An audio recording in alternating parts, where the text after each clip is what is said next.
عباس ایجوکیشن سیستم په نوم باندې یو مدرسه ده او هغې کې موږ سره 475 ماشومان دي. دې کې سره دغه نه 50 نه زیات پکې یتیمانان دي، غریبانان پکې مفت تعلیم حاصلوي. انګلیش میډیم سکول هم دی او د شپږم جماعته پورې ماشوم پکې حافظ جوړیږي. دا زما سره ملګري دي، موږ یو شورا ده د مشترکه باندې چلوو. شورا کې زما ملګري دي او دا شانتې را سره زما شاګردان دي. نو زموږ د مدرسې سره دلته خوا کې ګودر بهیږي، یو حادثه وشوه، دې کې یو زموږ نوکر پرېوته او اوبه راغلې مدرسې ته لاندې اړمې شوې. نو موږ د دې یارې نه بیا موږ ځای کوشش تلاش شروع کړو.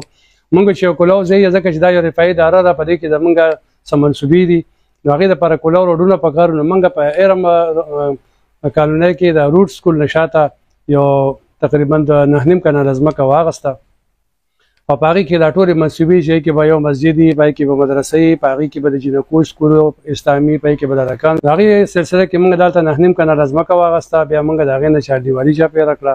دا په 2020 کې موږ واخیسته. خو دا څه زما ذاتي ملګري دي او موږ په خپلو ذاتو پیسو باندې راجم هم کړې. څه زما کور کې زنانو کالي خرڅ کړل، څه مې رشهدارو کې یو خور مې د هغې پکې کالي خرڅ کړل. او موږ دا په دې طریقه باندې د ملګرو په مشوره او د هغې په تعاون سره دا موږ واخیسته. دې پر عمومي چانده نه شوې ده او نه موږ عمومي چانده کوو. د جمعې چانده زموږ په دې زوړ جومات کې هم نه کېږي او د جمعې چانده هغه ځای کې هم نه کېږي، نه څه څادر غوړول کېږي او نه دغلته کې چې موږ کوم ځای اخیستی نو هلته کې صرف 2 پور او نور پکې دا ځای کې کورونه نه وه. اوس پکې نوې خلک راغلل.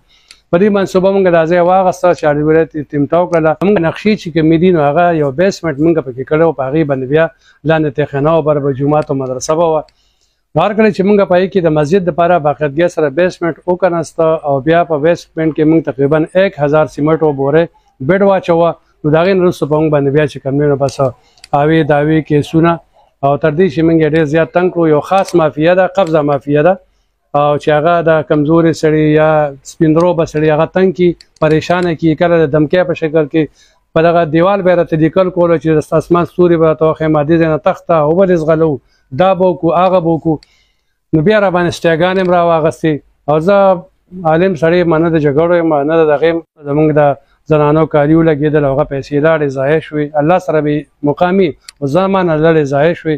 موږ یې کار ته پرې نه ښودو، موږ یې خپلو منصوبو ته پرې نه ښودو او آیا دین په نوې نوې مشکلاتو کې بیا چولم. بیا به رانه ډیمانډونه کول، جعلي انتقالونه به را باندې په 2.5 لکه روپۍ باندې وي چې زموږ نه به په 2.5 لکه انتقال اخلي. کې دلته کې د ځمکې قیمت 3 لکه دی او د انتقال 2.5 لکه دی. کله به راته وي نیمه ځمکه به راکې راله او نیمه به تا ته پرېږدو. هغه تورې ځمکه 120 106 فوټ د هغې پڼ چې په منځ نیم کې به څه پاتې شي.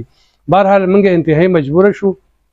د دغه مجبورۍ نه وروسته موږ ما فیصله وکړه د دغه ځای علاقې چند ملګري دي هغې مې کېنولو، هغې سره مې سلا وکړه چې یا به دله په خوا کې ځای واخلمه د جومات لپاره د 10 مرلې هغې کې به جومات جوړ کړو، د دې محلي جومات په شي ماشومان به پکې سبق وایي، یا به چې دي نو مخامخ یو بل مسجد جوړېږي د 8 کالونو هغه هم دغه ځای شړ پروت. دلته کې د دین کار ته څوک نه پرېږدي، نه صحیح کار ته، عوامي کار ته، دغه د تش قبضه مافیا او بدماشي چلېږي، 2 نمبر کار چلېږي.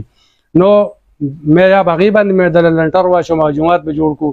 نو بیا وروسته د هغې د علاقې خلکو سلا وکړله، ما پسې په جرګه دلته راغله پرون نابروزه او جرګه کې دا خبره توی شوه چې بس موږ هغه کمزور جومات چې دی په هغې باندې مې لنټر واچو، هغه به برابر کړو. نو بس د هغې دپاره ما ورته ووي چې انشاءالله سره داسې مې ورله پرون 5 لک روپۍ ورکړلې، 5 لک به د اختر نه بعد ورکوم او بیا به ورله ورکوم انشاءالله. دا څوک چې اوې دعوې کوي دوی په خپله باندې خپل بیکګراونډ د دې ټیک نه دی. نو هغې قاري صاحب د 14,000 میاشت ورکوم، ما ورته وایي چې دغه بې حجره کې کښېنه، ماشومانو ته به تر هغې سبق ښیې چې تر څو هغه جومات برابر شي ویني چې هغه برابر شي بیا به ته هغه جومات ته منتقل شي. که چېرې دغه خلکو ستا تنخواه برداشت کوله ښه وي، ما ورته د 4 میاشتو تنخواه ویلي چې زه به تعالی د 4 میاشتو پورې تنخواه در کوم او د هغې نه وروسته به بیا که محلي والا برداشت کړي نو بس ښه وي، زه به ترېنه چې د هغه ځای نه راوځم. لهذا دا زما ذاتي ځای وه، ما پسې د دې ذاتي انتقال دی. په دې کې د چا نه څه هېڅ اوه دعوه نشته، نه په دې کې د چا څه کار شته. دغه ته زه دې خلکو قبضه مافیې کار ته پرې نه ښودم. زه دا هم یم چې حکومت وخت یې دې خبرې نوټس واخلي چې یو سپین روبه سړی، یو رفاهي سړی، یو کار والا سړی یو ځای ته لاړ شي، نو آیا به هلته داسې بې څوکه به شي چې بس چند کسان مافیه به راپاسي او به نورې ځمکې هم قبضه کوي، د جومات او د مدرسې د نوم ځمکه به هم قبضه کوي. د دې خلکو د مخنیوي وشي او زما نه د وضاحت طلب کړي شي. په داسې زه په هر میدان باندې تیار یم خپل وضاحت ته.